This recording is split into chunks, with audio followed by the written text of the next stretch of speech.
j'interviens auprès d'enfants sourds pour leur transmettre le message oral, pour faciliter donc la réception aussi des messages oraux, pour après aider l'enfant à mieux comprendre le discours de l'enseignant et puis également à suivre les échanges qui se font dans la classe.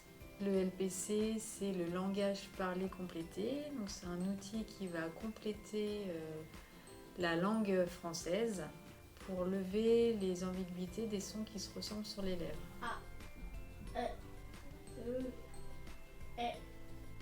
C'est bien. Le public ici accueilli va de 0 à 20 ans et moi je travaille principalement en école élémentaire et au collège. J'ai pu travailler aussi en maternelle il y a quelques années. Déjà, il faut une licence professionnelle pour devenir codeur LPC.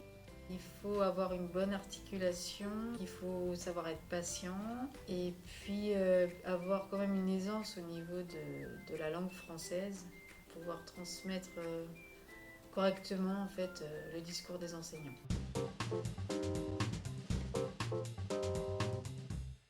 Alors, la langue des signes est vraiment une langue à part entière.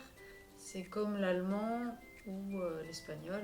Par contre, le code LPC, c'est vraiment un outil qui va compléter la langue française. La mamie coudre et s'installe sur le canapé. Alors on dit la mamie. Cou. Dans la langue française, il y a des sons qui se ressemblent, des phonèmes identiques, des confusions au niveau des lèvres.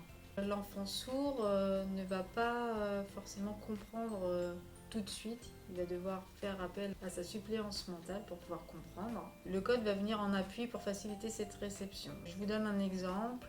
Donc avec les mots comme pain, bain, main, vous avez la même image. Et avec le code, cela va faire pain, bain, main. Vous voyez, la main est différente suivant les différents sons. Donc avec le code, l'enfant va recevoir quasiment l'intégralité du message oral, qu'avec la seule lecture labiale, il va recevoir environ 30% seulement du message.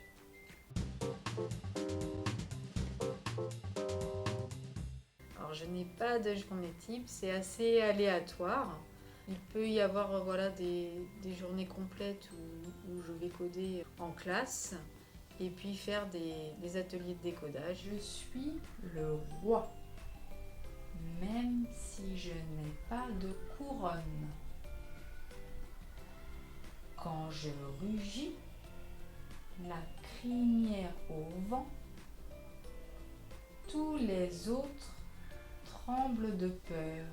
Avant d'intervenir en classe, il faut que l'enfant comprenne bien l'association entre la main et la bouche, puisque lorsque j'interviens en classe, je code sans voix pour ne pas déranger la classe et l'enseignant. Alors l'Institut André Bellet accueille des enfants sourds et dysphasiques de 0 à 20 ans. Depuis peu, nous sommes rattachés aux 2 SAI qui accueillent des enfants et des adolescents déficients visuels.